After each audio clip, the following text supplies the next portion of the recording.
Y para empezar, quiero empezar a hablar de cómo las cosas que son raras, los eventos que son raros o inesperados, a veces nos llaman la atención o captan nuestra atención de una manera importante. Y también cómo estos eventos que son raros a veces son el presagio de algo nuevo, el presagio de un cambio, de un punto de inflexión.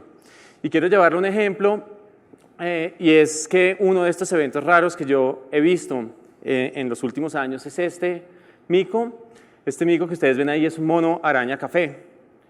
Y ustedes dirán, no, no es un mono araña café, es un mono araña blanco. Y yo podría decirles otra vez, es un mono araña café, y podríamos seguir en esto. Pero este es un mono araña café que es albino. Y esta condición de albinismo es relativamente rara en la naturaleza. Y lo más interesante es que no solo él es albino, su hermano nació hace 2 años en uno de los grupos que estudiamos acá en Colombia, y también es un mono araña blanco. Es uno de estos fantasmas que merodean por los bosques del Magdalena Medio de Colombia. Y quería hablarles un poco de este concepto de rareza porque vengo estudiando hace unos 15 años con varios colegas y docenas de estudiantes que han pasado por estos proyectos una especie de primate que es bastante particular. Y porque no es que sea especialmente rara, pero tiene algunos comportamientos únicos e interesantes, y 2 de ellos quisiera rescatar para compartir con ustedes. Yo estudio estos monos araña, son unos de los monos más grandes que hay acá en Centro y Sudamérica, y de las 2 cosas que quería contarles, una es que gran parte de su estructura social, gran parte de sus comportamientos son muy similares a los comportamientos de los chimpancés. Y no solo de los chimpancés, sino de muchas de las culturas de pequeña escala humanas, sociedades de cazadores-recolectores, sociedades nómadas, que tienen comportamientos similares, y en cierta manera se ha vuelto una especie muy importante para entender algunos de los aspectos que explican, digamos, la evolución del comportamiento de nosotros como una especie, los humanos. Y el segundo punto que es interesante es que dentro de sus relaciones sociales, y espero mostrarles un poquito más de esto, hay algunas que son, digamos que no comunes en la naturaleza, también son raras, y es que no solo las relaciones entre ellos se dan a partir de competencia, sino que algunas de ellas están basadas en el concepto de equidad. Y quisiera devolverme un par de años, un par de décadas realmente para contar un gran legado de estos 2 señores, bueno, de esta pareja, Luis y Mary Leakey.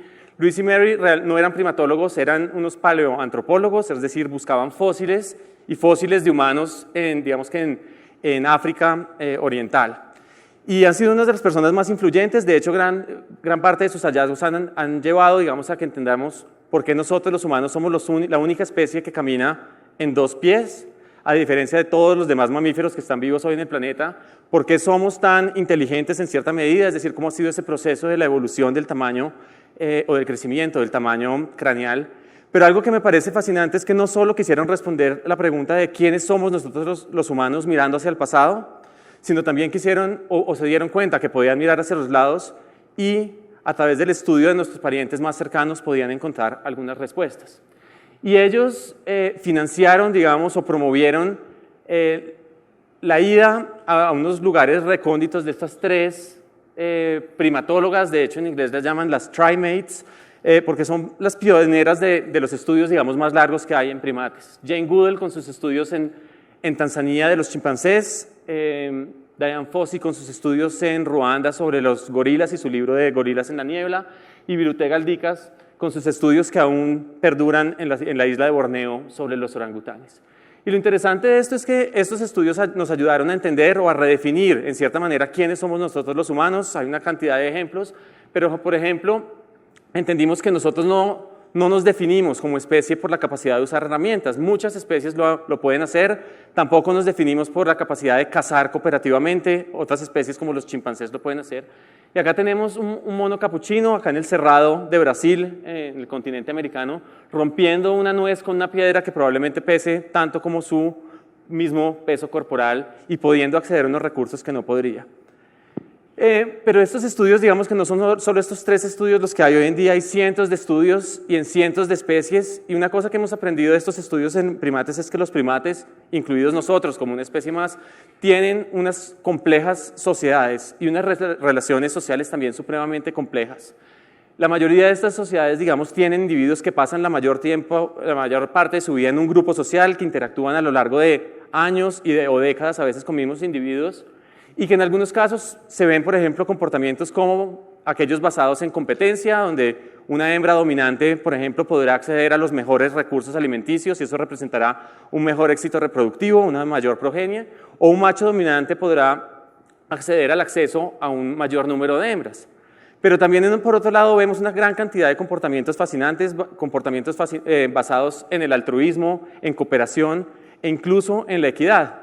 Y quiero resaltar solo uno de muchos, y es este estudio que hay de babuinos en el este de África, que lo hace Joan Silk y sus colaboradores, y tiene unos resultados bien interesantes. Acá lo que dice es qué tan equilibrado es el acicalamiento, la atención que le presta un individuo al otro, y los valores más altos son individuos que tienen una equidad en su relación, y los más bajitos son los que no tienen una equidad, es decir, uno acicala mucho más al otro, uno le presta más atención al otro, pero no recibe a cambio. Y si vemos lo que está en este eje es la duración de esos lazos sociales, la duración de esas amistades. Y eso es un mensaje muy bonito y es, dependiendo de la relación, si la relación está basada en la equidad, es más probable que las relaciones sean duraderas.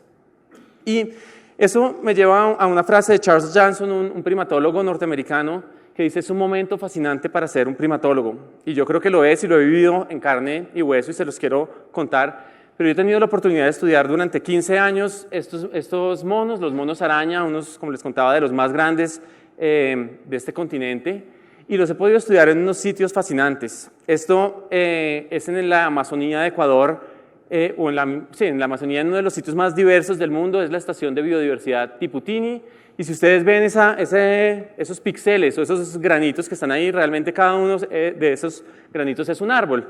Y uno podría ver un árbol y caminar y encontrarse el siguiente árbol, y caminar y encontrarse el siguiente árbol, y podría hacer esto por días, y seguiría estando en un sitio con una mínima intervención, un sitio fascinante para estudiar unas especies como estas. Así se ve un poco más cerca, y debajo de estos bosques hay más de 600 especies de aves, hay más de 100 especies de anfibios, miles de especies de árboles, una diversidad y unas relaciones, digamos, entre organismos prácticamente fascinante. Y debajo de esto están esos monos que tanto hemos estudiado y de hecho, en julio de este año se cumplen 10 años de haber conocido, digamos, que a estos individuos. Acá tenemos a Mica, Nipa, cada una con sus características, Sofía con su parche frontal muy grande, cada uno tiene una historia. Y acá los tenemos, de pronto no lo pueden ver también, pero esta es Sofía, imposible de confundirla con Luna o con Nipa o con Aisha, pero lo que quiero decir es que estos individuos no son solo diferentes en esas características físicas, cada uno tiene una historia, cada uno tiene unas relaciones sociales con diferentes miembros del grupo, cada uno cumple un rol y a veces cambia esos roles con el tiempo, son historias únicas que vemos en cada uno de ellos. Y esta, por ejemplo, es Ana, y no sé si alcanzan a ver, tiene de hecho ese parche frontal, es un corazón, una imagen muy linda para una Mica que le hemos conocido al menos 5 crías y que ha sido una devota madre. Dos de sus crías son de los machos más influyentes del grupo, 3 de ellas se han ido a colonizar o a hacer sus vidas por fuera. Pero lo que quiero decir, esta especie, digamos, es bien particular. Tiene unos ciclos de vida muy lentos, las hembras se reproducen por primera vez a los 9 años, tienen una cría cada 3 años y vamos a ver, cualquier cosa que las amenace pues pone en peligro rápidamente a estas especies, no en un sitio tan pristino como estos. Pero lo que queríamos mirar un poco era el comportamiento social y queríamos mirarlo desde 2 perspectivas, y es qué pasa con los comportamientos que son amigables entre los individuos de un grupo y qué pasa con los comportamientos que no son amigables. Y acá vemos, les cuento un poco el resumen de lo que hemos aprendido estos 10 años en términos de los comportamientos amigables. Las parejas de individuos que tienden a tener más comportamientos afiliativos son los machos. Los machos tienden a saludarse más emotivamente cuando se encuentran, tienden además a asociarse mucho más, a andar juntos durante mayor tiempo. Hay unas relaciones interesantes entre ellos. Las hembras también las tienen, pero digamos que no en esa manera. Pero si miramos la parte de agresión, hay una parte que de pronto no está basada en la equidad. La mayor parte de la agresión, que de hecho es bastante infrecuente, es de machos hacia hembras. Sin embargo, esta agresión, digamos, nunca tiene una finalidad de infligir un daño físico en las hembras, tiene un componente social diferente. Pero cuando tratamos de ver las relaciones entre los machos en términos de agresiones, en más de 10.000 horas que hemos estado con ellos, que yo ni siquiera entiendo muy bien qué es, pero les conté, son 10 años más o menos, podría contar con los dedos de mi mano el número de agresiones que hemos visto entre machos. Y esto en la naturaleza es relativamente raro, generalmente estas relaciones son un poco más conflictivas entre sí. Pero ¿por qué ocurre esto? Pues no lo sabemos, pero creemos que puede tener que ver, este es el área de hogar o la casa, por decir así, de nuestro grupo. Y alrededor de ella hay 3 grupos más, y alrededor de ella puede haber 10 grupos más, y si seguimos abriendo la esfera habrá cientos de grupos. Y lo que sí sabemos es que las relaciones entre estos grupos son supremamente hostiles. De hecho, es una de esas cosas que se parecen a los chimpancés y a nosotros, los humanos, en las, digamos que sociedades de pequeña escala, y es que grupos de machos tienden a defender su territorio de otros grupos y también a incursionarse en los territorios de otros para agredir a los demás. Y gran parte de estos conflictos dependen, o el resultado de estos conflictos, o quién gana o quién no, depende del número de individuos que pueda participar. Y en ese sentido es importantísimo la cooperación de cada uno de estos machos. Y otra cosa que hemos hecho es que hemos utilizado unas nuevas técnicas. Hoy en día podemos, por ejemplo, a partir de materia fecal, sacar, digamos, muestras de ADN y mirar el parentesco de los individuos. Y lo que hemos visto en estas sociedades es que los machos están supremamente emparentados. Y les cuento brevemente, Juan es el papá de Pedro, es el papá de Sami, es el papá de Andreu y el papá de Jerónimo. Pero es medio hermano de Poto, que es el papá de Nenki y el papá de Mono. Estos machos son primos, hermanos, medio hermanos, están supremamente emparentados. Y uno podría decir, bueno, en ese sentido hay un poquito más de sentido en que cooperen, pero debe haber algo que los diferencie, debe haber algo, y de pronto la manera de mirarlo es, miremos a ver entonces si la reproducción, que es, digamos, este fin último del proceso evolutivo, tiene unos sesgos en los que unos machos, digamos que tengan más crías y otros no. Y miramos eso, tratamos de ver la paternidad, aquí no se ve, pero está Oso, Mina y su cría Minaka. Y esos son todos los machos del grupo. Y en resumidas cuentas les cuento, Juan ha tenido 5 crías en estos años, con 5 hembras diferentes. Pedro 3 con 3, Poto 7 con 7, y podríamos seguir esta historia. Y si lo miramos desde el lado de las hembras, pues la historia no va a cambiar. Eva ha tenido 3 crías con 3 machos diferentes, Ana ha tenido 4 crías con 4 machos diferentes, y lo que estamos viendo es algo supremamente hermoso, y es que estamos viendo que cada individuo del grupo, tanto machos como hembras, están aportando a las siguientes generaciones, y están aportando de una manera relativamente equitativa, es decir, las siguientes generaciones muestran una representación de cada uno de estos miembros.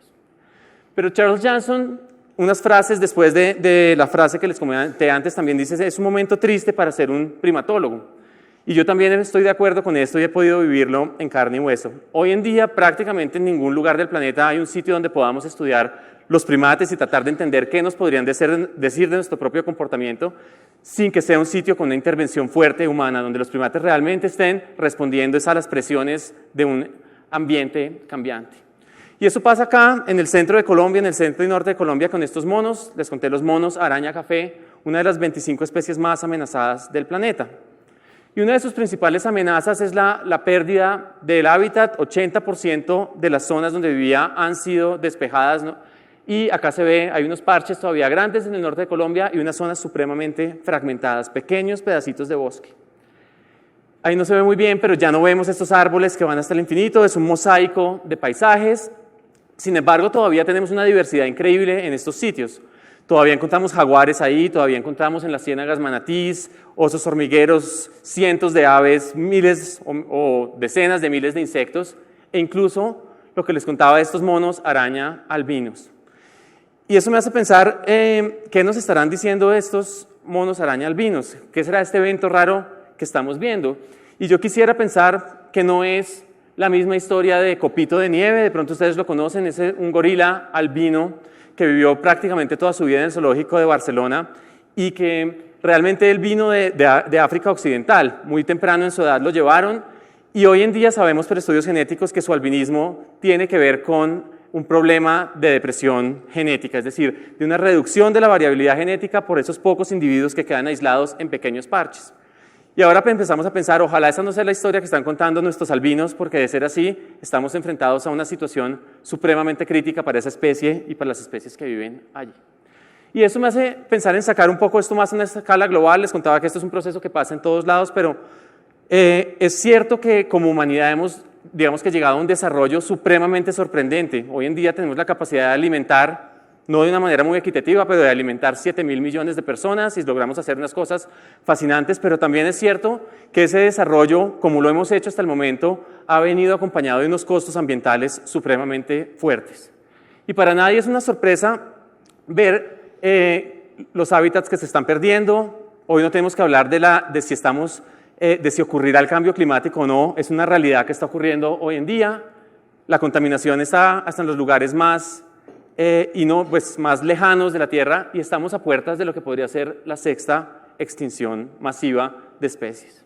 Y eso entonces nos pone a pensar un poco en si será simplemente suficiente ese gran intelecto que tenemos, esa cosa que nos hace únicos para salvarnos de pronto un punto de inflexión en el que estamos. Y probablemente no lo sea, y probablemente lo que vamos a necesitar es usar no solo ese intelecto, esa capacidad de crear, sino también nuestra sabiduría.